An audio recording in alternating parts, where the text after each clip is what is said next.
You guys can begin. If you're speaking, Jean, you're muted.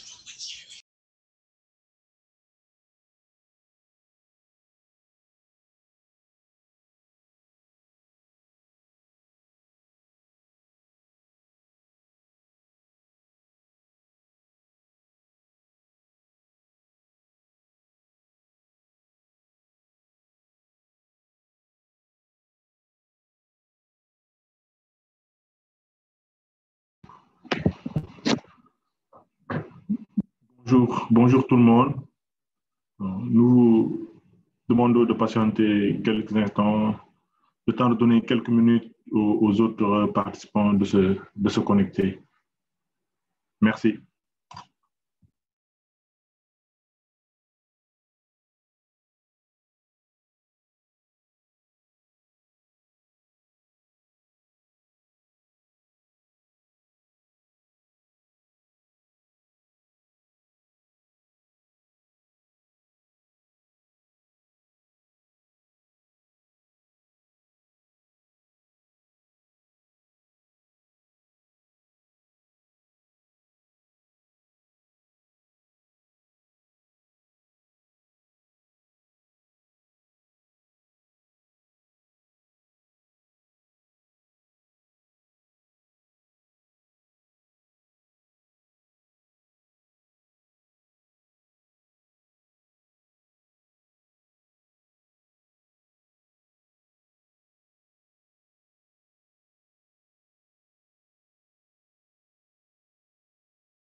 Bonjour à tout le monde. Je crois qu'on peut maintenant démarrer le webinaire.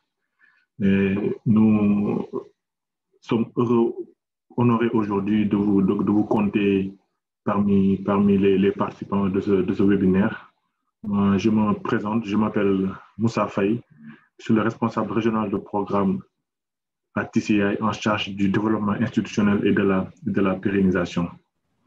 Aujourd'hui, avec les villes avec lesquelles nous travaillons dans le cadre de ce programme, nous avons jugé nécessaire d'organiser un webinaire afin de partager les expériences et comment les municipalités influent les programmes PEF et CCRAJ dans les villes. Et diapo.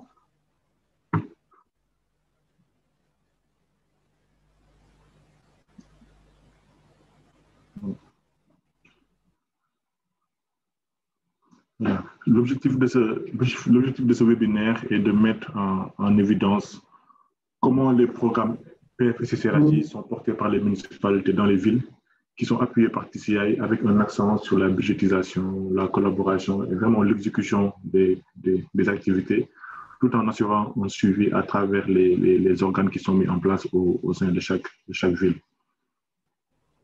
Il y a comme objectif aussi de montrer comment TCI accompagne les villes dans tout ce qui est gouvernance et pérennisation des programmes PF au-delà de l'intervention des programmes.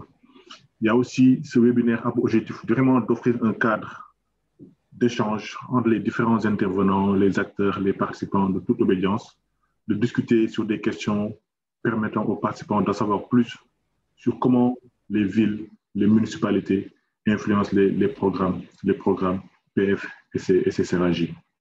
Diapo, s'il vous plaît.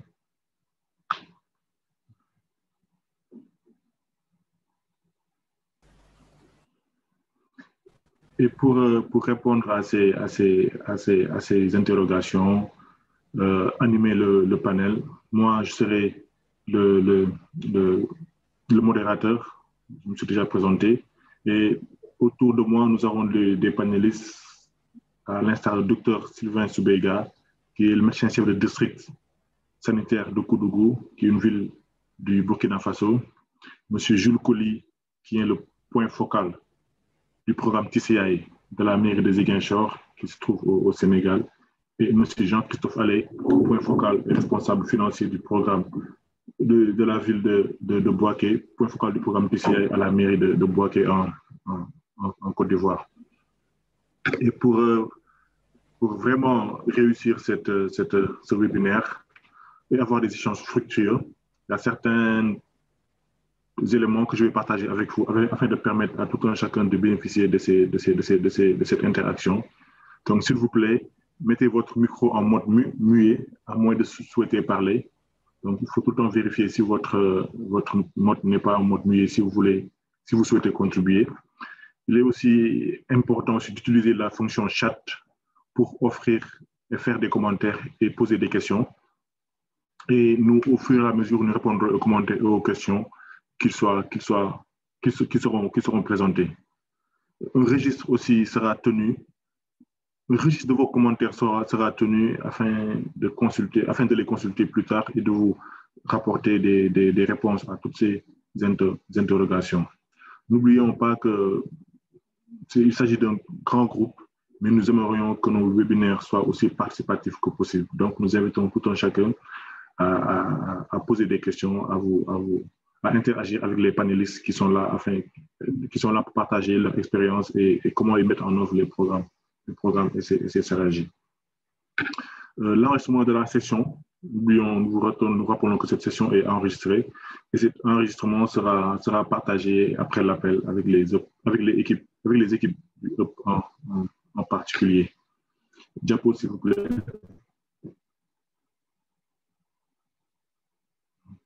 Ici, ce qui suit vraiment, c'est de vous montrer en fait comment vous montrer l'aperçu et poser un peu le cadrage des interventions de TCI dans les villes avant que chaque ville ne vienne sur son expérience dans la mise en œuvre des programmes CCRAJ. Donc ici, nous allons dire que TCI appuie les villes dans la gestion et la pérennisation des programmes PF et CCRAJ. Diapo, s'il vous plaît.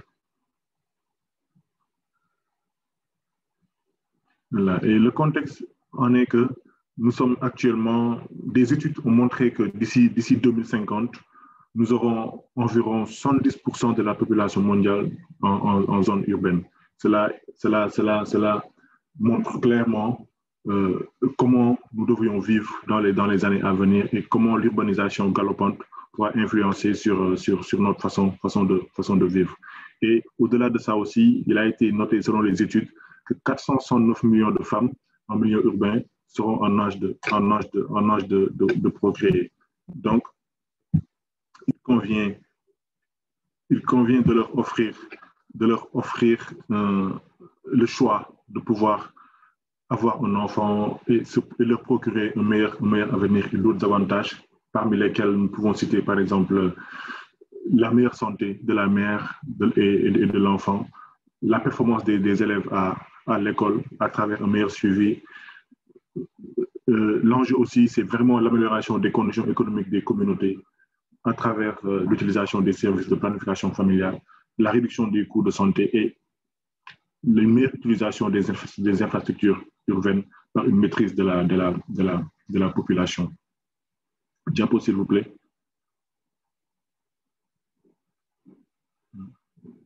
Voilà. Et pour ce faire, TCI a une vision, a développé une vision.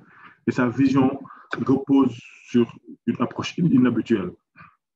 Cette approche inhabituelle est basée sur des principes directeurs.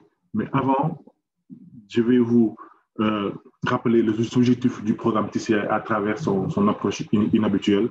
C'est vraiment d'intensifier les programmes efficaces de planification familiale qui conduisent vraiment à l'utilisation de façon accrue des méthodes modernes de contraception chez les femmes en âge de procréer, notamment dans les zones urbaines. Parce que n'oublions pas que TCI a une cible, c'est les zones urbaines, et les femmes en âge de production, y compris les jeunes mariés, les non-mariés, et les parents pour la première fois âgés de 15 à 24 ans. Donc ça, c'est un peu la vision, et cette vision est basée sur des principes directeurs. Et ces principes directeurs sont au nombre de 6 que nous pouvons énumérer comme suit. Nous avons le principe basé sur la demande, c'est-à-dire c'est la ville qui émet son souhait d'être appuyée par le programme. Il y a le principe sur l'appropriation locale du modèle, c'est-à-dire que le modèle est mis en œuvre par les acteurs locaux, porté par la ville, entre le système de santé et la municipalité. Donc l'appropriation locale devient ici un principe indispensable pour la mise en œuvre du programme dans les villes. La mise à l'échelle des interventions éprouvées, parce que TCI est une plateforme de mise à l'échelle qui se base sur les approches qui ont fait leur preuve, qu'on contextualise et qu'on met à l'échelle. Il y a aussi le coaching, l'appui et le renforcement du système des acteurs locaux à travers le coaching et TCI University pour avoir accès à toutes les connaissances requises nécessaires à la mise en œuvre de programmes performants. Nous avons aussi la disponibilité des données, parce que ce qu'on cherche aussi à travers les principes directeurs, c'est que les données soient disponibles pour aider à la prise de décision. Et comme dernier principe directeur, c'est vraiment essayer d'être efficient dans la mise en œuvre des activités qui sont réalisées pour atteindre les objectifs du programme. Diapo, s'il vous plaît.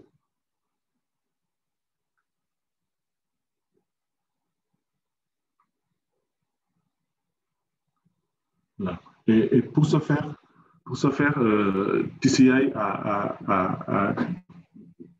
un processus pour impliquer les villes. Je l'ai expliqué sommairement dans les principes directeurs. Donc, le processus d'enrôlement des villes répond à des étapes. Ces étapes commencent vraiment par l'expression d'intérêt de la mairie, c'est-à-dire que la mairie, à travers le conseil municipal et le maire, exprime son intérêt de vouloir être accompagné par le programme, par le partenaire, soumet sa lettre d'engagement. C'est lettre d'engagement vraiment qui montre que la ville est prête à s'impliquer, à porter le projet et qui décline aussi le montant de sa contribution pour la mise en œuvre du programme. Ensuite, nous avons à la suite de l'engagement, de l'expression d'intérêt et de l'engagement, nous avons ce qu'on appelle, nous allons faire un diagnostic rapide des besoins pour pour faire la situation de base de la ville, faire la situation des références sur les besoins que la ville exprime en matière d'amélioration de la fourniture du service PFIC-CRAG. Et pour le faire, nous avons certains outils, comme le RAISE, qui est un outil de mesure de la durabilité et de la qualité des interventions PFIC-CRAG. Nous avons par exemple la cartographie des ménages et l'analyse des données sanitaires auprès du système de santé. Et ça, c'est des exemples que je viens de citer qui permettent un peu de faire le diagnostic des besoins de la ville. Et ensuite, on passe à l'élaboration du plan de renforcement le plan de renforcement PF-CRAG de la ville concernée. Après cela, il y a les étapes qui vont vraiment aller dans le sens de mettre en œuvre le programme. Et pour ce faire, il est important de mobiliser les ressources financières. Donc, pour la mobilisation des ressources financières, il y a vraiment un sous-accord qui est signé entre la ville et entre la mairie et le programme. Et c'est sous-accord qui décline vraiment les conditions de mise en œuvre du programme et les différents engagements que les deux parties prenantes ont pris. Et sur cette base, des milestones sont élaborés en fonction du plan de renforcement de capacité. Sur la base des livrables, les fonds sont mobilisés à travers la contribution locale de la ville et à travers aussi le financement du partenaire qui est Gates Institute. Ensuite, suit l'accompagnement des municipalités à travers le renforcement de capacité. Et pour mettre en œuvre ce programme, il y a des mécanismes de coordination qui sont mis en place par chaque ville et portés par les acteurs. Il s'agit de la mise en place de l'unité de coordination et de gestion, qui est un organe en charge d'exécuter vraiment les activités et de les suivre. Le comité conjoint de pilotage, le CCP, qui est un organe de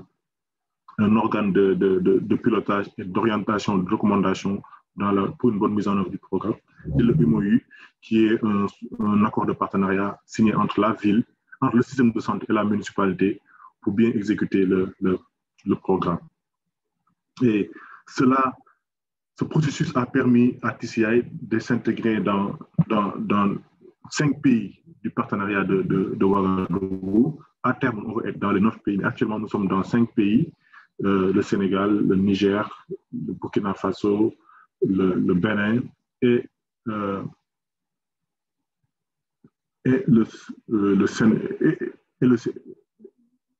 Niger. Voilà. Donc, ce sont ces 5 pays où nous voulons.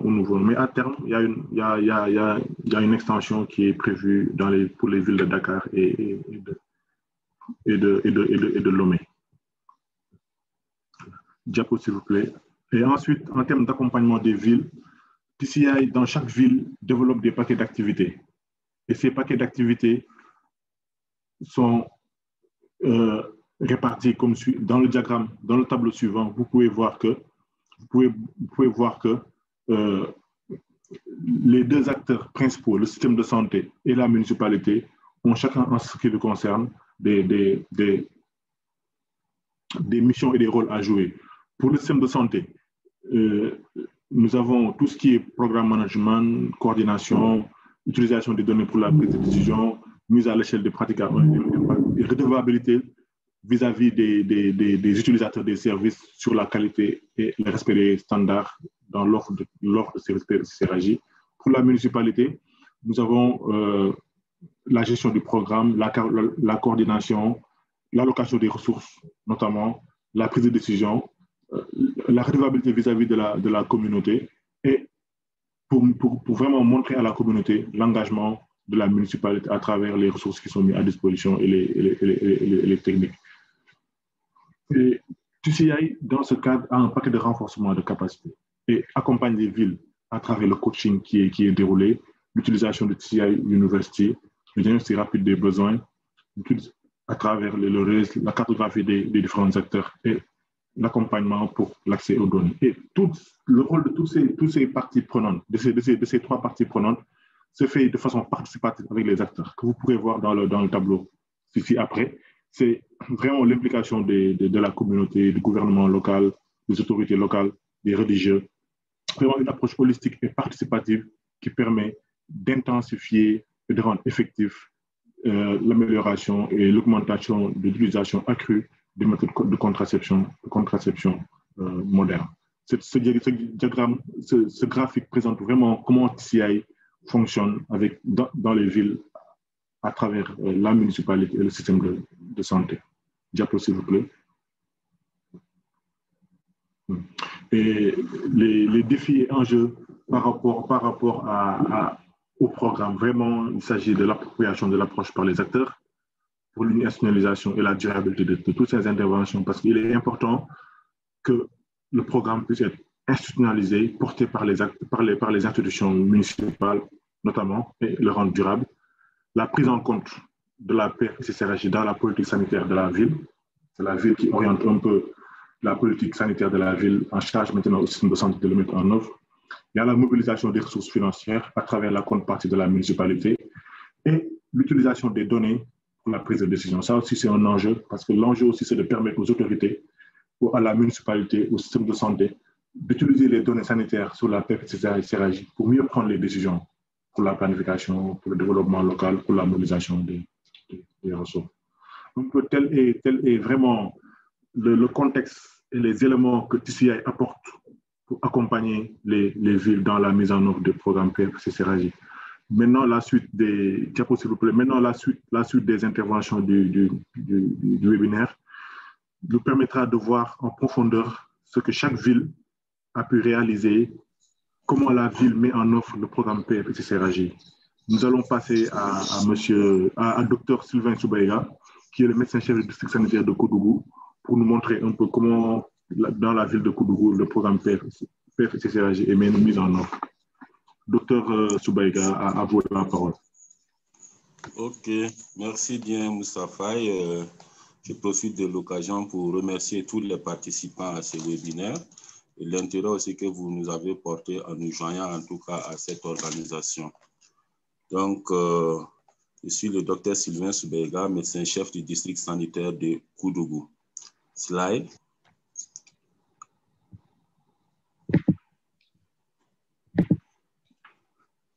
Diapo. Voilà, donc, comme Moussa Faye l'avait souligné, tout bon développement aussi passe par la bonne maîtrise donc, de la démographie et la santé des jeunes et adolescents. Donc, au Burkina Faso, notre ministère de la Santé a développé donc, un document normatif donc, sur le plan stratégique en santé sexuelle et reproductive des adolescents et jeunes.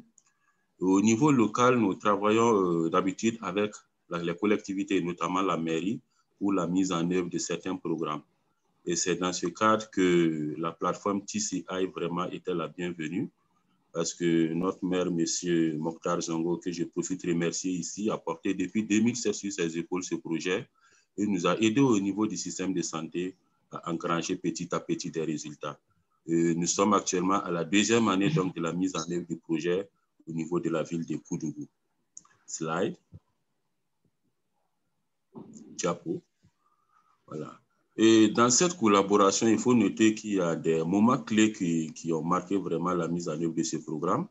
Voilà, c'est d'abord la mise en forme du partenariat avec la municipalité. L'engagement de la mairie, Moussa Faye l'a souligné, il faut d'abord que les collectivités s'engagent donc dans ce processus. Et en 2019, M. le maire, vraiment, après un tour à Dakar, est revenu, ils ont porté le projet, ils ont soumissionné et c'est passé. Il y a eu la première phase. Et aussi l'engagement du ministère de la Santé, notamment la direction régionale de la santé, les districts sanitaires dont je représente le premier responsable. Et nous nous sommes engagés parce que c'était un projet bien basé donc sur des expériences éprouvées. Et ça nous aide donc à apporter des résultats dans la consolidation donc de notre plan d'action. Et ensemble, nous avons élaboré donc un plan PFCCRJ avec surtout l'implication des parties prenantes. Voilà, parce qu'il y avait la mairie, il y avait les systèmes de santé, la DRS, les districts sanitaires, il y avait les jeunes, il y avait les femmes, il y avait les prestataires privés, publics, il y avait les partenaires. Et je pense que c'est à cette occasion, Moussa Faye, on s'est vu de passage. Donc, je profite de remercier vraiment toute la délégation qui est venue appuyer donc, la ville de Koudougou et les systèmes de santé dans l'élaboration de ce plan, parce que c'était vraiment participatif. Et on a adopté ensemble un plan que nous avons décidé de mettre donc, en œuvre. Slide. Slide. Voilà. L'autre élément clé donc, dans cette collaboration, c'est la formalisation donc, des instances de coordination. Un bon plan a été élaboré et nous avons signé ensemble des accords de mise en œuvre.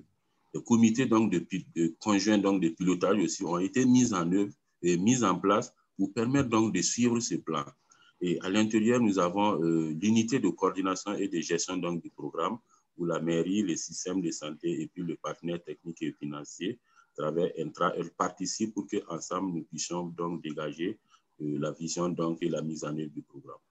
Donc, diapo. Slide. Voilà. Donc, quelques rôles et avantages donc, de ces instances. Au niveau du comité conjoint de pilotage de Koudougou, nous avons surtout l'inclusion des parties prenantes parce que les leaders d'opinion sont représentés. Nous avons des chefs coutumiers, nous avons des chefs religieux, nous avons les jeunes, nous avons l'association des femmes, nous avons le système de santé. Voilà. Et aussi, nous avons le partenaire technique. Donc, lors donc, des réunions du comité conjoint de pilotage, c'est surtout donc des réunions de redevabilité. Nous sommes engagés pour un projet. Où en sommes-nous? Qu'est-ce qui a été fait? Qu'est-ce qui peut être refait pour réorienter donc encore les actions à entreprendre? Au niveau de l'unité de coordination et de gestion du programme, l'ICGP, voilà, qui réunit surtout le gouvernement local et le partenaire technique, je profite de l'occasion pour vraiment dire merci à Mme Zerbo, la représentante pays du programme et la représentante ville aussi de Koudougou, parce qu'elle a été présente avec nous dans toutes les phases. Et tous les jours, on est ensemble, on échange pour essayer de voir comment réorienter. Est-ce que les activités donc, ont été réalisées comme prévu? Donc, l'unité donc, de coordination et de gestion donc, s'étale très souvent sur des aspects programmatifs et exécutifs, notamment les milestones, les activités. Est-ce que ça se déroule bien? Donc, on a cette action de proaction. Voilà, donc c'est rester en état d'éveil pour voir est-ce que nous avançons, est-ce que nous n'avançons pas, qu'est-ce qui a été fait, qu'est-ce qui a été bien fait, qu'est-ce qui peut encore être amélioré. Voilà. Et nous avons aussi l'autre élément, c'est la rencontre de validation des données, voilà, que nous avons programmé, réalisé avec les formations sanitaires, donc les prestataires donc en périphérie, dans le privé, qui réalisent vraiment les activités pour surtout évaluer la qualité des données. Voilà, mais malheureusement, il y a eu un retard donc, dans la disponibilité de la base de la ville de Koudougou. Donc, nous n'avons pas encore pu valider les données. J'espère donc compter sur l'équipe de Dakar pour nous accompagner donc, dans ces cadres-là. Slide. Slide. Voilà. Donc, en termes de résultats dans la mise en œuvre, voilà, au niveau de l'objectif 1, donc, qui visait à améliorer le leadership et l'appropriation par les gouvernements locaux, la mise en œuvre efficace des meilleures pratiques de PF, il faut noter que 71% donc, des activités ont été mises en œuvre, mais ici, nous citons quelques activités phares, notamment donc, le coaching mensuel du personnel de la mairie sur la gestion du programme qui est couramment réalisé, l'énoncé de la vision de la commune donc, de Koudougou qui a été produite et affichée et qui permet à chacun de voir qu'est-ce que le premier leader veut vraiment pour la ville de Koudougou. L'orientation des élus locaux, du personnel donc, de la mairie qui a été réalisé, le nouveau programme de renforcement de la PF aussi qui a été présenté lors d'un point de presse, et un plaidoyer, surtout un plaidoyer pour que le conseil municipal adopte régulièrement l'inscription de l'accompagnement de la PF-SSRAJ donc, en 2021. Et je pense que ça sera la bienvenue si c'est adopté donc partout pour que les collectivités s'engagent au quotidien, chaque année dans ce processus. Slide. Slide. Voilà. Au niveau de l'objectif 2, c'est surtout d'assurer la coordination et le suivi des interventions. On a au moins 39% des activités qui ont été réalisées, mais certaines activités phares, s'il vous plaît, revenez.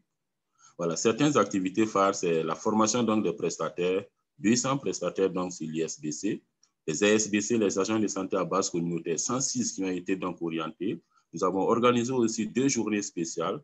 Nous avons contractualisé aussi avec des partenaires, notamment Maristop Burkina et la BBF, pour nous aider donc dans la mise en œuvre des stratégies avancées au niveau du district.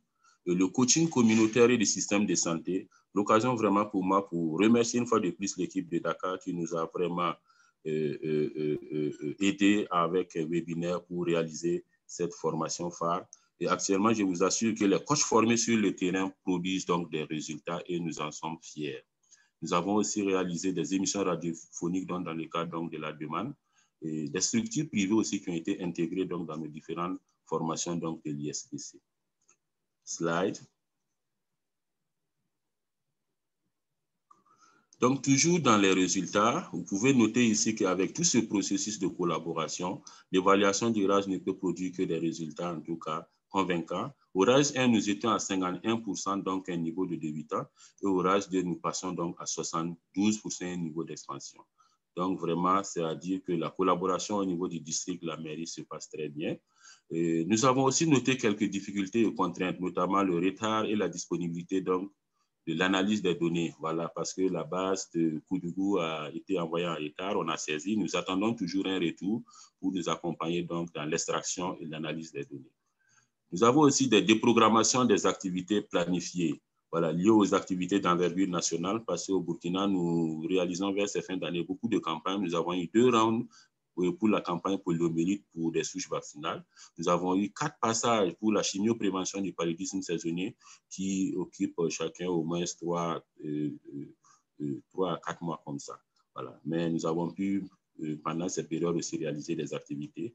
Et la pandémie du COVID-19 aussi qui a été vraiment une contrainte pour tous les pays et je pense que c'est pour tout le monde l'occasion pour moi de présenter aussi les condoléances donc, à tous les partenaires de TCA. Je pense qu'on a reçu l'information qu'il y a un membre aussi qui est décédé. Donc, toutes nos condoléances donc, au nom du gouvernement local de Koudougou. Ça nous a permis également aussi d'avoir certains résultats que je note, même si la base de données n'est pas disponible. Nous avons aussi notre base Andos qui a été bloquée ces derniers temps. Donc, on s'excuse pour ne pas avoir extrait donc, les données pour vous présenter, mais néanmoins, nous avons les données donc, de la Semaine nationale de planification familiale, voilà, qui a été encore devancée aussi par les journées spéciales de planification qui nous ont permis d'avoir un taux de couverture de 92,91% donc pour les nouvelles utilisatrices. Diapo. Voilà. Donc, ça, c'est pour illustrer voilà, quelques photos. Vous voyez en haut à gauche le premier contact de la mairie, le MCD, voilà, et donc le partenaire, donc le TCI, Madame Georgette. Donc, merci aussi à M. Nebier, la mine de la mairie, qui est le point focal donc, de la mairie et qui représente souvent le maire dans nos activités et qui nous accompagne dans ce processus. Le médecin-chef qui est à droite et Madame Zerbo qui est en orange. Et en bas, nous avons la visite conjointe du gouvernement local au CM de Koudougou. Donc, monsieur le maire avec les districts, voilà, donc nous avons été au centre médical faire en tout cas cette visite, rentrer en contact directement avec les agents pour recueillir en tout cas leur assentiment et voir qu'est-ce qui peut être fait encore pour améliorer donc l'offre de services. Et à droite ici, ça c'est le don du matériel que TCI nous a fait au gouvernement local, voilà, pour la lutte contre COVID-19. Diapo. Voilà, merci. Voilà, donc ça, c'est la vision produite et affichée donc, de la commune de Koudougou. Diapo. Voilà, merci bien pour votre aimable attention. Merci beaucoup. Merci, Dr Soubega, pour la qualité de la présentation qui est vraiment revenue sur le processus que la ville de Koudougou a mené pour intégrer la plateforme TCI. Et comment aussi la ville de Koudougou met en œuvre le programme entre le système de santé et la mairie pour vraiment répondre aux préoccupations des populations liées à l'amélioration de la fourniture des services PSC. Et nous pouvons remarquer vraiment qu'il y a un accent fort qui est mis sur l'utilisation des instances de coordination pour bien exécuter le programme. Vraiment, félicitations pour tout ça. Sans plus tarder, je vais laisser la parole à M. Jules Colli, qui est le point focal du programme TCI à la mairie de la ville de Ziguinchor au Sénégal, qui va revenir sur comment la ville de Ziguinchor influence la mise en œuvre du programme PFCCRJ dans la ville, avec la particularité de la ville de Ziguinchor d'être dans quatre communes autour d'une approche intercommunale. Jules, vous avez la parole. Merci Moussa et merci à tous ceux qui sont à la partie technique pour nous gratifier de cette voilà, merci beaucoup. Donc, pour nous ici à Ziguinchor, donc TCA est notre partenaire privilégié dans le domaine de la santé. Et c'est le partenaire qui, à travers la collectivité locale, je dirais les collectivités locales parce qu'il y a collectivités territoriales. Est-ce que tu peux te rapprocher de ton micro? On ne t'entend pas bien. Ok. Allô, là, vous m'entendez? Voilà, allô? Ça va beaucoup mieux. Voilà.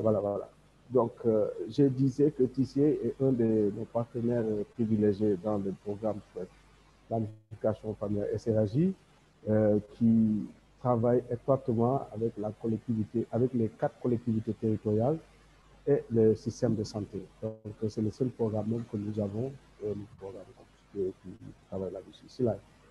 Donc, j'introduis notre sujet à travers votre défi global. Slide, s'il vous plaît.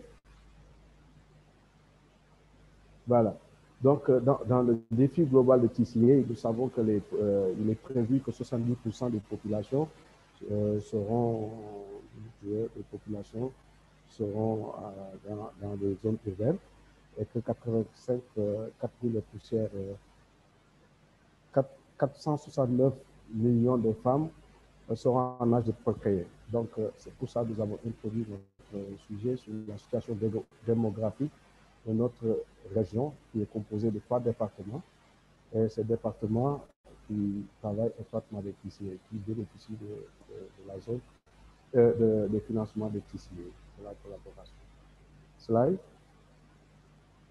Donc, qu'est-ce qui justifie notre adhésion et notre engagement à ce programme?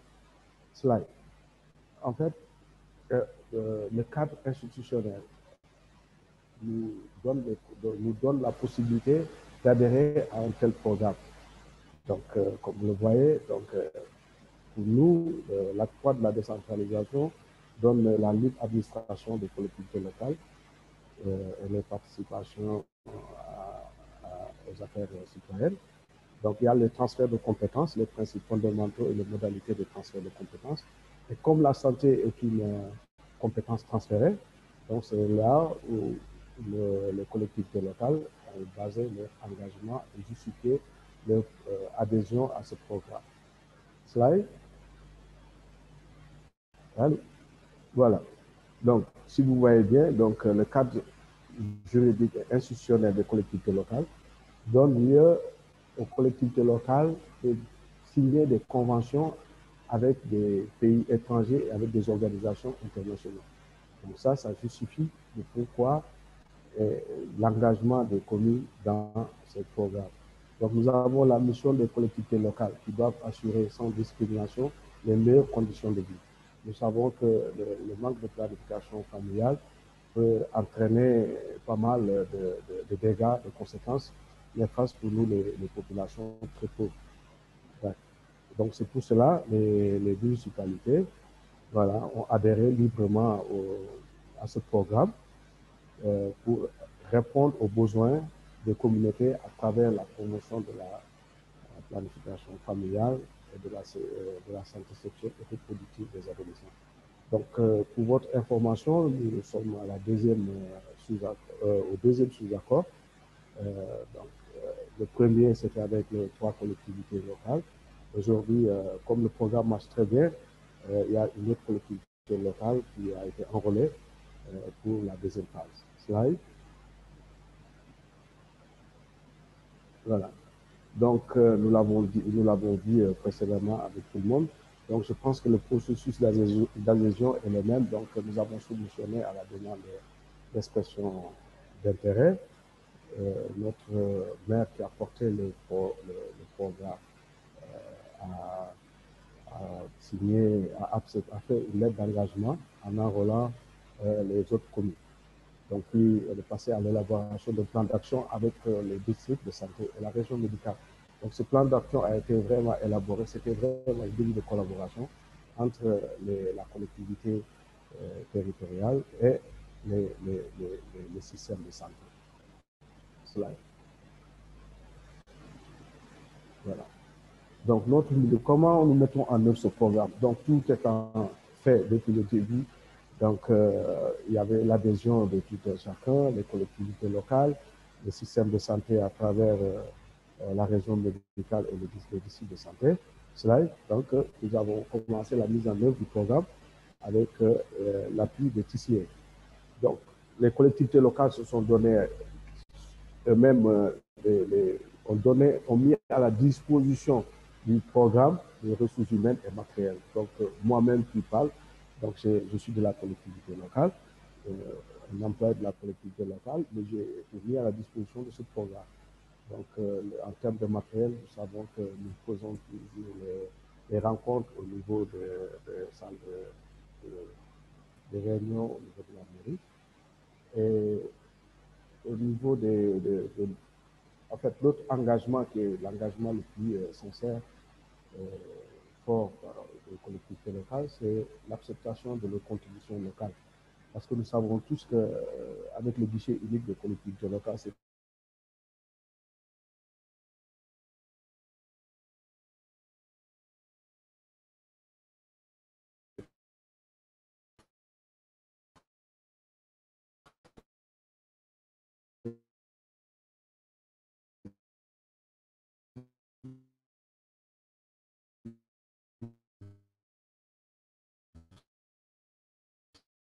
dans le budget, contribution vraiment signifiante, comme vous voyez, par rapport au montant global des deux sous-accords. C'est presque 10% de contribution des communes ici dans TCA Ziguinchor.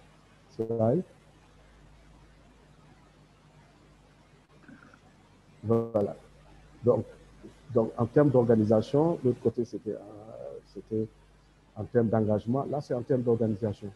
Donc, au niveau des collectivités territoriales, des mairies, communes, chaque maire a nommé un point focal qui gère le programme en interne. Donc, en termes politiques, donc, les communes ont utilisé le conseil régional de la jeunesse parce que la planification familiale intéresse presque à 70% la jeunesse et la SRAJ, c'est presque à 100%. Donc, c'est eux qu'on a mobilisés pour ça. Les conseillers, les élus locaux ont été mobilisés par rapport à ça. Ils ont été mobilisés dans la prise de décision sur l'inscription des montants de la contribution des communes dans le budget de TCI. Et aussi, il y a les services techniques, donc ça veut dire les autres acteurs qui travaillent dans les 3 compétences transférées, donc la jeunesse, sport, loisirs, culture et éducation, qui œuvrent énormément dans la mise en œuvre. Slide. Voilà. Ici, comment les municipalités collaborent-elles avec le système de santé? Donc, la collaboration, nous trouvons déjà dans le dispositif du sous-accord qui donne la responsabilité morale et financière aux collectivités locales et la responsabilité technique aux districts de santé qui sont supervisés par la région médicale qui couvre toute la région. Donc, cela a abouti naturellement à une convention, un protocole d'accord entre les communes et les districts. Donc, ce protocole qui montre clairement le rôle de tout un chacun dans le programme et dans la pérennisation aussi de ce programme. Slide. Voilà. Donc, après, il a été créé 3 instances qui sont fondamentales pour appuyer la mise en œuvre de ce programme. Donc, nous avons le comité conjoint de pilotage, l'unité de coordination de gestion, et l'autre, c'est les rencontres RIS. Donc, avec l'unité, le CCP, le CCP regroupe presque toutes les autorités sanitaires, les parties prenantes dans les autres compétences transférées dont je vous parle. Et les responsables, nous on les appelle ici des baguettes d'or, je ne sais pas comment ils disent. Donc c'est les femmes qui s'occupent dans les quartiers de la planification familiale et qui règlent les problèmes qui sont autour de la santé sexuelle et reproductive des jeunes et des adolescents. Donc ils font partie de cette affaire. Donc eux, ils pilotent, c'est-à-dire le comité de pilotage, conseil de pilotage, pilote le programme en général. C'est-à-dire, nous voyons tout ce qui peut menacer le programme, tout ce qui peut faire avancer le programme dans son ensemble. Donc, par contre, l'unité de coordination et de gestion, en fait, les membres, ce sont les points focaux des districts de santé, de la région médicale et comme on l'appelle, des communes. Donc, on se rencontre une fois par mois pour harmoniser les activités et ça concerne uniquement les milestones. Donc, quand est-ce qu'on les déroule, quelle est l'opportunité, pourquoi on déroule à telle période, l'opportunité, etc. Et on se rencontre pour évaluer aussi toutes les activités qui ont été faites. Mais le plus important pour nous, c'est les RAISE qui recoupent tout le monde, qui évaluent en même temps les performances du système sanitaire et les performances du management des collectivités locales par rapport à ce programme. Donc, moi, j'adore bien cet outil qui, la dernière fois, nous avons reçu toutes les autorités sanitaires qui étaient là, le médecin chef de district, les 3 départements, qui ont bénéficié, les SR, etc. C'était vraiment une instance de communion et de partage d'une activité. Je pense que ça va être pérenne. Slide. Donc, pour les résultats, donc nous avons 2 types de résultats pour nous à montrer. Donc, il y a le renforcement des capacités des acteurs dans les activités de sensibilisation et d'information, parce que vous savez bien qu'au niveau en Afrique, la PF est toujours vue autrement par des groupes, des ethnies, etc. Mais avec TCA, nous avons pu renforcer la capacité dans le cadre de l'information et de la sensibilisation. Donc, 10 coachs ont été formés pour ça, les sages-femmes, les élus ont été formés, donc les 238 élus qui sont dans les 4 collectivités territoriales qui sont bénéficiaires du programme. Donc, il y a les jeunes transformationnels, les jeunes leaders transformationnels avec le conseil de jeunesse.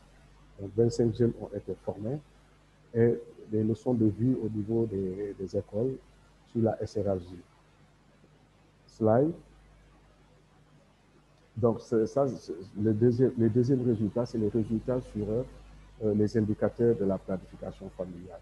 Donc, vous voyez à gauche, nous avons les méthodes qui se font. Donc, les nouvelles utilisatrices, les trucs en jaune, les colonnes en jaune, c'est les nouvelles utilisatrices. Les colonnes vertes sont les trucs, les actifs. Les actifs. Et un peu plus bas, nous avons le TPC sur le trimestre 2020, sur les 3 trimestres 2020. Donc, vous voyez, nous avons une forte évolution, mais hier, j'ai eu les résultats de la région médicale qui nous dit qu'au 20 novembre, du 4e trimestre, nous sommes à 20%,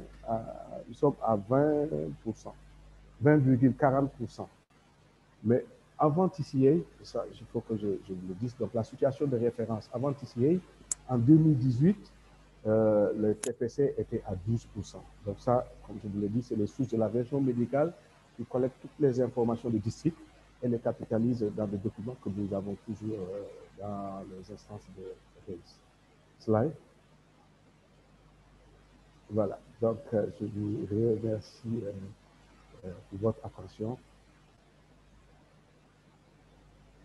Merci Jules pour la présentation. Je crois que ta présentation a été vraiment exhaustive sur comment le programme est exécuté dans la ville de Ziguinchor. Mais pour Ziguinchor, nous retiendrons particulièrement le caractère d'intercommunalité qui a été mis en place autour de la ville de Ziguinchor avec l'implication des autres grandes communes que sont Djonkessil, Bignona et Oussouye. Je crois que ça, c'est un modèle qu'on peut partager dans d'autres pays. Maintenant, je vais passer la parole à M. Jean-Christophe Allais, qui est le point focal et responsable financier du programme TCI à la mairie de la ville de Bouaké. M. Jean-Christophe Allais, à vous la parole. OK. Merci bien, Moussa. Bonjour tout le monde. Je pense qu'on m'entend, hein? J'espère bien. Effectivement, je suis Jean-Christophe Allais, point focal du projet de planification familiale au niveau de la ville de Bouaké. Et je suis très heureux de participer à ce webinaire en tant que présentateur. Le thème du jour, comment la municipalité influence les programmes de planification familiale, santé, sexuelle de la reproduction des adolescents et jeunes, PFSSRH.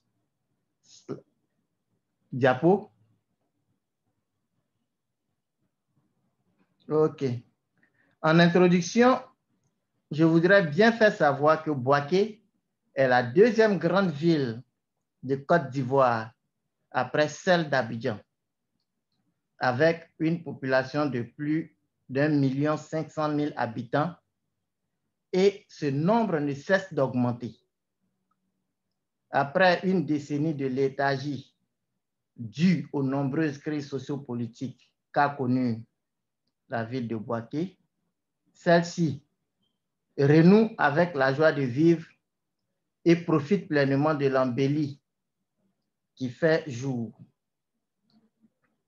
L'équipe municipale, avec à sa tête le maire Djibo Youssouf Nicolas, qui a la responsabilité de créer les conditions permettant à chaque résident de mener une vie plus saine, plus sûre et plus épanouissante, a bien voulu s'inscrire dans le projet de planification familiale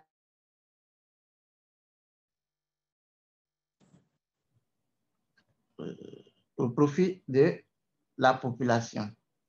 Il convient de signifier que l'aventure avec TCI dans le projet de planification familiale est à sa deuxième phase. Comment donc la municipalité a-t-elle mis en œuvre le programme de planification? Diapo. OK. Donc, la mise en œuvre du processus d'adhésion s'observe en plusieurs étapes. Il s'agit, dans un premier temps, de l'appel à soumission acté par la demande d'expression d'intérêt et la lettre d'engagement signée par Monsieur le maire.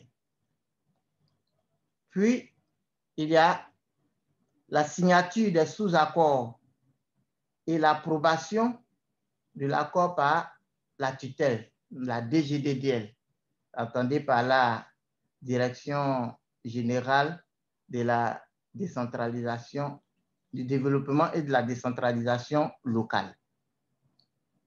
Et il y a eu une mission de TCI pour le diagnostic rapide des besoins et l'élaboration du plan PF-SSRH au niveau de Bouaké, avec qui nous avons eu des séances de travail et nous avons élaboré ces plans.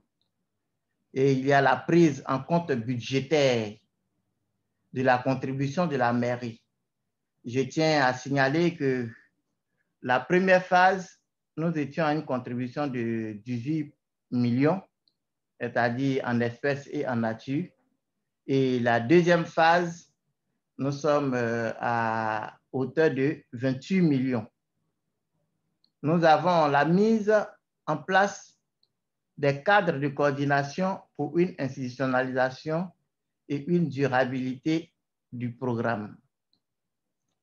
Et la mise en place de l'unité de gestion et de coordination et la reconduction du comité conjoint de pilotage par des arrêtés municipaux.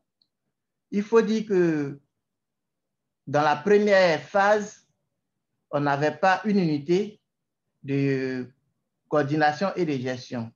Et je pense que c'est une instance qui est la bienvenue. Et par la suite, nous avons aussi la convention qui a été signée entre la mairie et le système de santé. Diapo.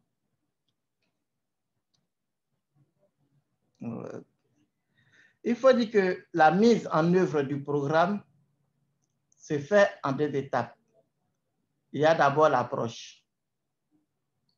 Elle a consisté à des échanges d'expériences et aux formations du prestataire que nous allons voir plus tard, à la mobilisation et à la sensibilisation auxquelles les élus prennent une part active sur le terrain. Parce qu'il faut dire qu'au niveau de Bouaké, concernant la religion, il faut une bonne sensibilisation pour amener la population à adhérer. Et au cours de la première phase, on s'était beaucoup plus appuyé sur le CCP, c'est-à-dire le comité conjoint de pilotage. Et cette fois-ci, avec la formation des élus, nous nous appuyons sur eux aussi. Voilà. Et nous avons l'approche de durabilité, c'est-à-dire la mise en œuvre du RISE, du coaching des prestataires et des agents de la municipalité. Pour ce qui est des supervisions et des suivis, ils sont effectués par des équipes mixtes sur le terrain, c'est-à-dire, je dirais même des équipes en 3 tripartites, puisque nous avons une représentante de TCI au niveau de Bouaké, en l'occurrence Madame Aka Adel, qui nous accompagne tant bien que mal dans le projet. Nous avons la collaboration avec le système de santé. Il faut dire que le projet de la planification familiale a permis de renforcer la collaboration entre la mairie et la direction de la santé. Elle a permis d'instaurer un cadre d'échange permanent, de donner des orientations et des conseils dans certaines activités et de savoir aussi que le secteur de la santé reste une priorité pour la municipalité. Diapo. Diapo, s'il vous plaît. On m'entend? Diapo? OK. Il faut dire qu'au titre des activités réalisées et des résultats obtenus, nous notons 4 sessions de formation en ISBC sur les 10 prévues, ce qui nous a permis de former 120 prestataires sur les 300 à former. Nous avons 2 formations en PF postpartum en salle qui nous a permis de former 40 prestataires sur les 100 à former. Nous avons eu 2 formations des élus locaux et du personnel de la mairie qui nous a permis de former 50 personnes sur 100 à former en 4 sections. Nous avons eu une formation des ASC qui nous a permis de former 30 ASC sur les 90 à former en 3 sessions. Nous avons pu faire 4 causeries éducatives dans 4 établissements et c'est plus de 200 élèves qui ont été sensibilisés. Il y a eu une enquête sur la planification, la PF postpartum, une collecte active de données sur le terrain et nous avons aussi organisé 23 journées spéciales sur les 216 attendus il faut dire que c'est l'activité phare de notre projet et je tire le chapeau à Madame la directrice, représentée à chaque fois par Madame Koné, qui en tout cas se bat pour que ces journées-là puissent donner des résultats escomptés. Et il faut dire que tout cela nous a permis d'accroître le nombre de nouvelles recrues à un taux de 48% par rapport aux anciennes, c'est-à-dire les anciennes utilisatrices, et d'avoir un bon fonctionnement de l'unité de coordination et de gestion. Il faut dire qu'autour de ces séances de travail-là, la mobilisation est totale. Et bon, malheureusement, je voudrais informer le panel que parmi nos coordinatrices qui animaient et comment on appelle, les unités de coordination et de gestion et qui animait aussi les gestes et d'autres activités, nous avons une qui nous a laissé pas plus tard qu'avant-hier. Donc, je présente toutes mes condoléances à la direction régionale de la santé. Je continue pour dire que ça nous a permis d'avoir le renforcement des capacités des agents communautaires et de diversifier les méthodes contraceptives. Diapo. Diapo. Diapo, s'il vous plaît. Fatima, tu peux mettre la diapo suivante.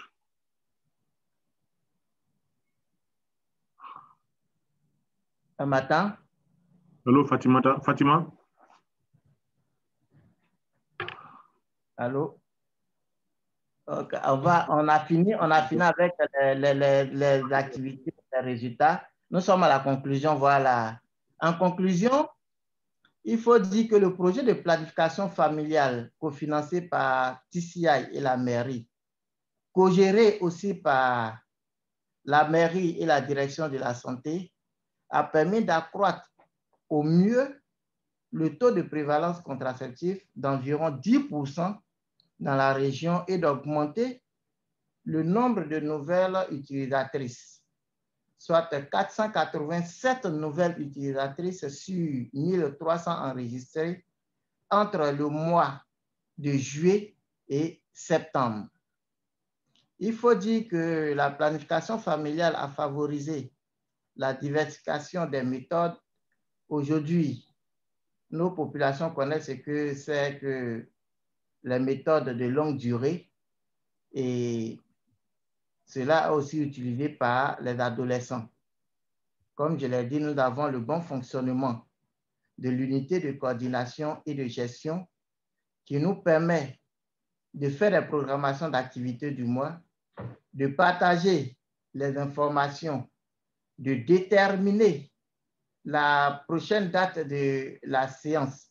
Il faut dire que sur ce point, nous sommes à 7 réunions sur les 12 parce que nous avons pu anticiper sur une séance pour un travail bien déterminé.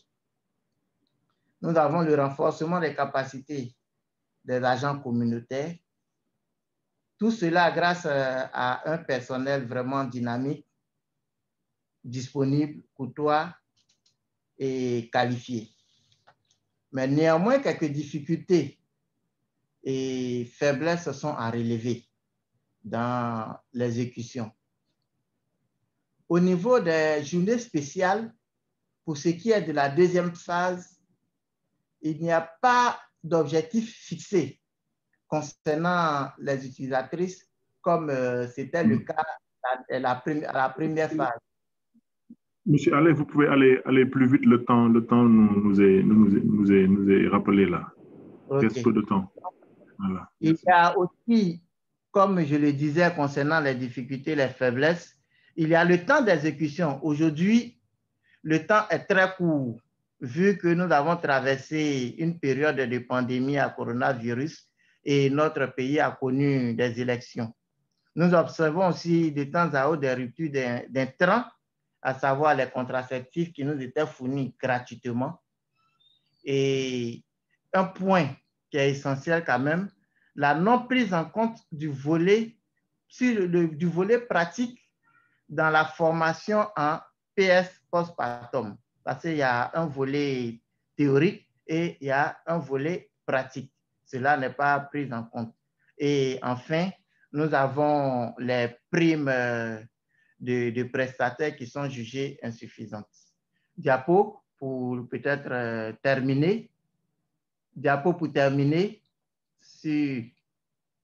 Allô? Diapo?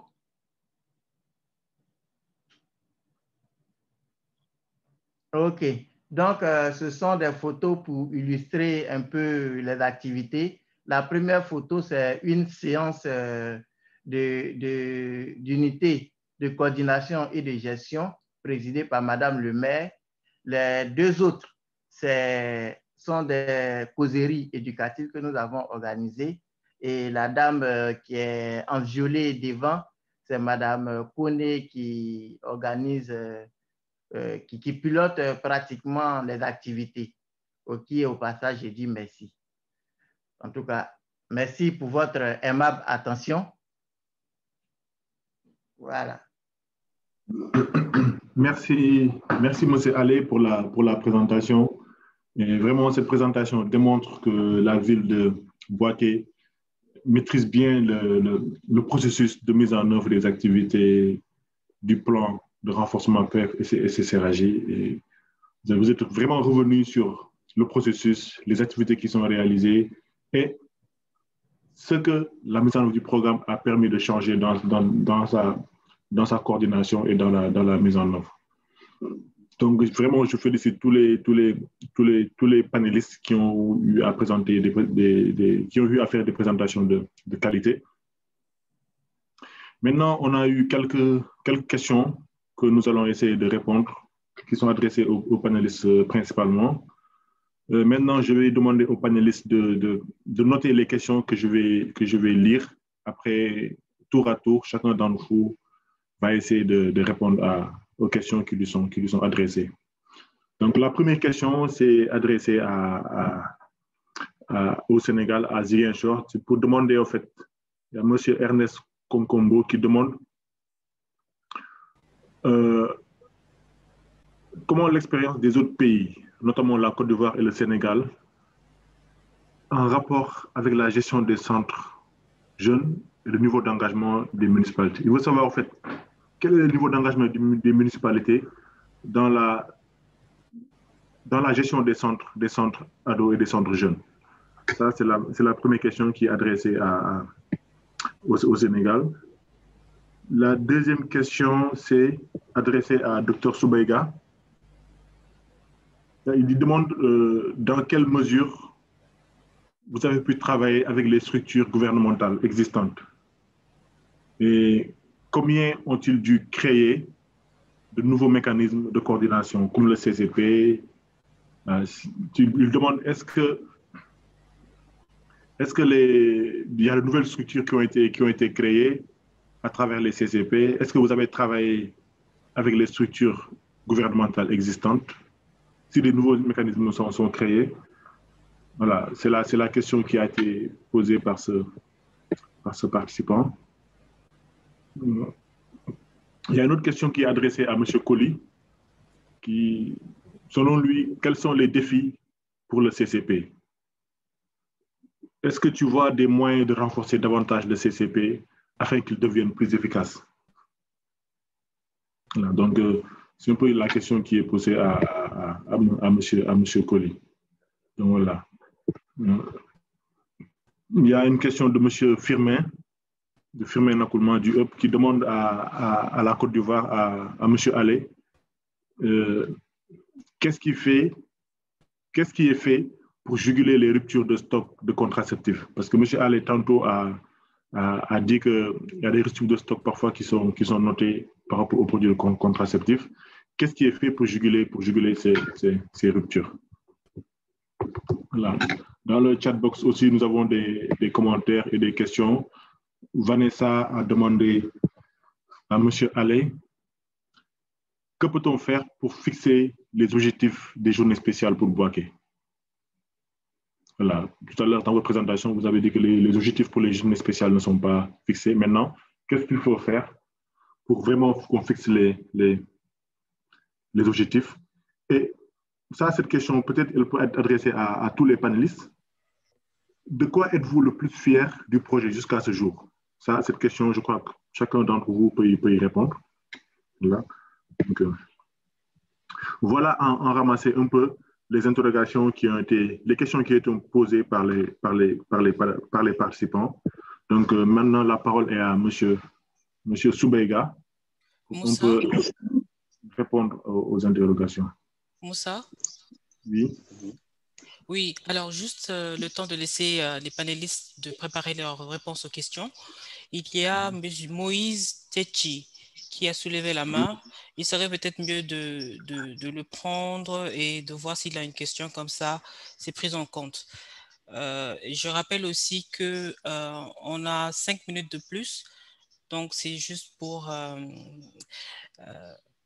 laisser le temps aux panélistes de préparer leurs réponses aux questions, prendre la question de M. Moïse et pour toutes les autres questions, éventuellement, nous pourrons les répondre par email après le webinaire.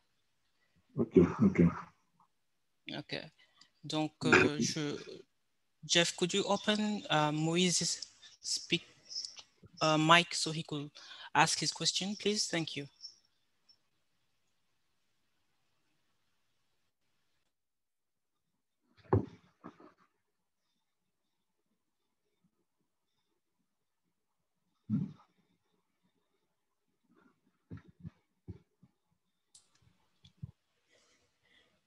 Monsieur Moïse, vous voulez activer votre micro pour poser la question?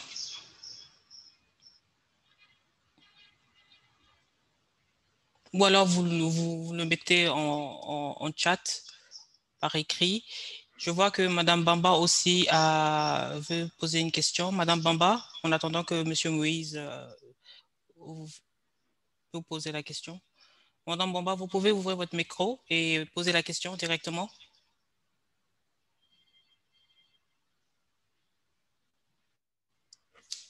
Docteur Bamba?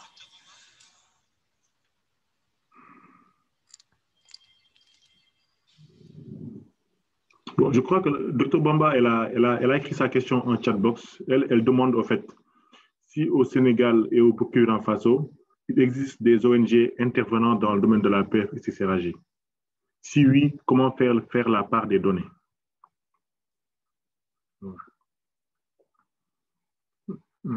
En attendant de répondre à la question de Dr Bamba, je crois qu'on peut laisser les panélistes répondre aux interrogations qui ont été posées. Oui, tout à fait. Allons-y. Voilà. Docteur Soubeiga. OK. Merci Moussafa et je profite de remercier encore tous les autres panélistes et les participants. Je pense qu'il y a 2 à 3 questions que j'ai. D'abord, avec les structures gouvernementales en place, est-ce qu'il y a des mécanismes comme les CCP souvent pour vraiment coordonner les activités? Je dirais oui, parce qu'au niveau donc, des instances gouvernementales, nous avons des instances que nous appelons aussi le Conseil de santé du district, où nous profitons souvent exposer donc, certains problèmes de santé.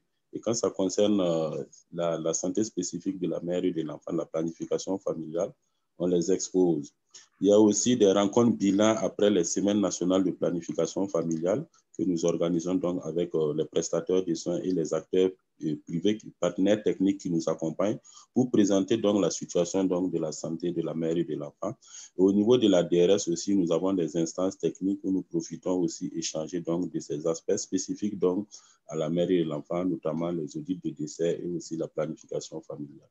Donc, il y a des instances et le CCP, encore, la particularité de ces CCP, c'est que c'est directement aussi avec la mairie parce que tout est transféré au niveau des collectivités actuellement et les collectivités sont souvent les premiers décideurs. Voilà, donc quand c'est comme ça nous permet encore de nous approcher plus et de prendre des actions plus réalistes. Donc, vraiment, merci pour cette occasion concernant ce volet. La deuxième préoccupation, de quoi êtes-vous fiers du projet jusqu'à nos jours? Bon, je dirais sur toute la ligne, c'est ce que nous attendons, parce que nous élaborons souvent ce que nous appelons les plans d'action. Nous n'avons pas la chance très souvent d'avoir des partenaires pour nous accompagner à avoir des résultats, c'est-à-dire sur le plan financier. Voilà. Donc, souvent, vous élaborez des plans, mais il n'y a pas en tout cas de ressources. Mais avec le programme, la mairie est engagée localement, puisqu'il y a une contribution en tout cas financière à hauteur de 30 millions pour la mairie. Et la plateforme TCI avec Intra, elle aussi, qui nous accompagne. Donc, ça fait que ce qui reste, c'est travailler et produire des résultats en fonction du temps disponible. Donc, sur la ligne, chapeau vraiment à cette nouvelle initiative. Okay. Concernant le volet, le troisième volet, est-ce qu'il existe des ONG qui accompagnent donc le ministère dans le cadre donc, de la PFSSRAJ? J'ai dit oui. Nous avons HKI, Hélène Keller International sur la santé donc des jeunes et adolescents. Nous avons JH Piego, voilà, JH Piego qui nous accompagne aussi dans ces cas, notamment le DMPA sous-cutané, la formation des prestataires aussi, voilà, sur les méthodes de longue durée.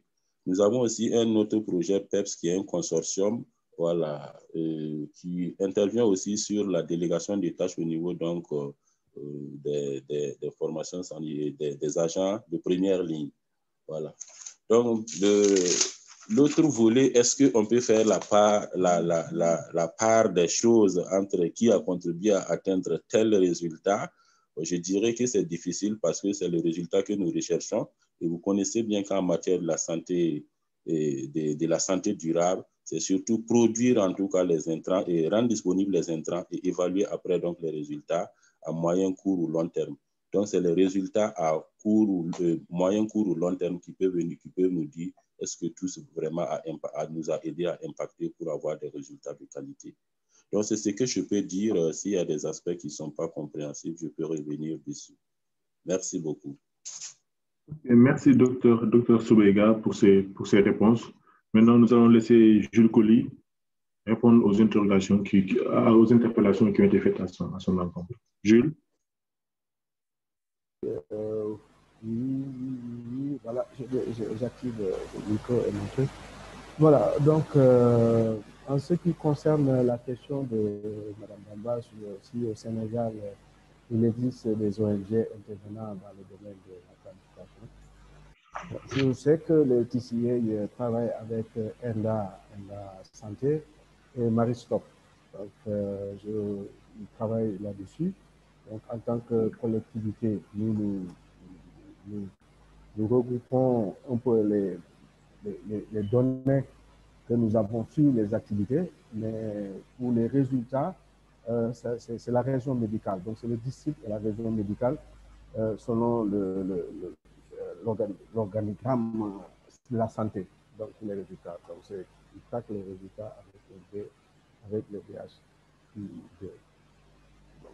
Maintenant, concernant l'autre question par rapport au centre des jeunes, qui a été posée par, je pense que c'était la première question, Ernest. Donc, pour les centres des ados, en fait, avec TCA, la commune a mis à disposition des bâtiments administratifs qui ont été réhabilités au niveau des postes de santé ou dans des structures de jeunesse comme au niveau de l'université. Donc, qui ont été réhabilités. Donc, la mairie aussi, avec TCA, ont recruté 2 sages-femmes qui, pour la gestion des questions de la planification de la SRAJ. Donc, c'est comme ça que ce sont les engagements des collectivités locales et c'est pour aussi assurer la pérennisation parce que ces sages-femmes ont été recrutées par la commune pour assurer la pérennisation de ces actions, ces centres ados. Donc, l'autre question, c'était le CCP. En fait, je pense que le CCP, comment on peut le rendre plus efficace, je pense que ça sera une volonté vraiment des autorités, du système de santé et des autorités politiques de la commune.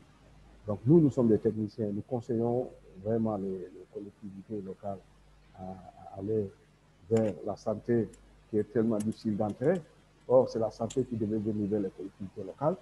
Donc, nous, en tant que techniciens, nous essayons d'harmoniser et de sensibiliser les uns et les autres pour que les actions soient beaucoup plus pérennes et que la collaboration soit beaucoup plus efficace. Donc, le CCP est déjà une instance qui a montré ses preuves.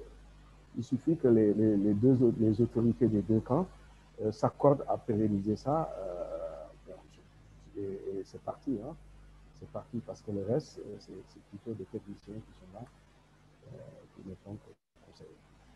Donc, je pense que c'était les deux questions et trois questions que j'avais. Ok, Jules. Merci pour ces réponses. Monsieur Allais? Oui, ok.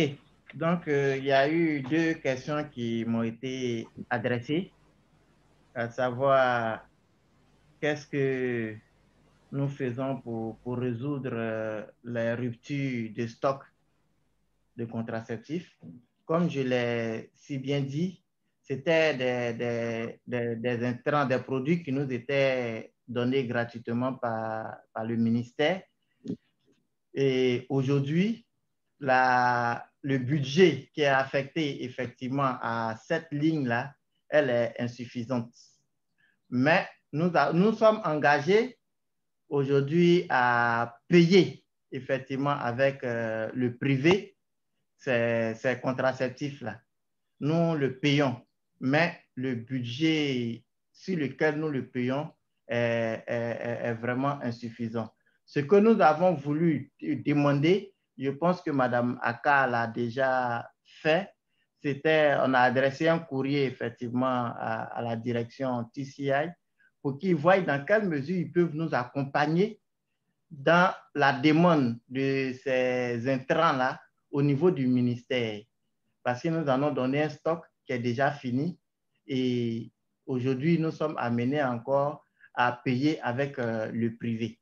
Donc, sur ce point-là, on a fait une demande au niveau de la direction de TCI pour qu'elle puisse nous appuyer au niveau du ministère de Côte d'Ivoire ici, de la reproduction mère-enfant, pour que ces intrants-là puissent nous être livrés, surtout au niveau de Boaké. Bon, on nous fait savoir que le stock n'est pas suffisant, mais je pense qu'avec un coup de pouce, ça peut aller. Pour ce qui est de la deuxième question, à savoir les objectifs concernant les JS, voilà, il faut dire qu'à notre niveau, ce que nous faisons avec la direction de la santé, c'est de proposer des objectifs à atteindre au cours des différentes journées spéciales que nous organisons. Mais au niveau de choses comme on appelle des TCI ou bien d'une prochaine phase, ce serait plus intéressant quand même d'orienter l'équipe sur le terrain quant à l'objectif qu'on veut atteindre. On veut effectivement faire un certain nombre de choses comme on appelle des JS, mais il faudrait qu'on arrive à nous donner l'objectif qu'on veut atteindre quant aux utilisatrices. Donc, je pense que c'est quelque chose qu'on pourra voir pour les prochaines années. Voilà, actuellement, c'est lancé. Nous, au niveau des thèmes des TDR, nous faisons cas de ça la plupart du temps. Et au niveau des rapports, nous mentionnons les objectifs que nous voudrons bien atteindre. Il arrive des fois où ces objectifs que nous nous fixons, nous arrivons à les dépasser. Voilà. Donc, voilà un peu ce que je pourrais dire au niveau de ces deux questions. Bon, il y a une troisième question qui est revenue qui dit de quoi êtes-vous satisfait concernant le projet de planification familiale? Je pense que c'est surtout la chose comme on appelle les JS et aujourd'hui l'unité de coordination et de gestion qui nous permet véritablement de comprendre vraiment le projet. Parce qu'on arrive à s'asseoir, on arrive à éplucher pratiquement toutes les activités.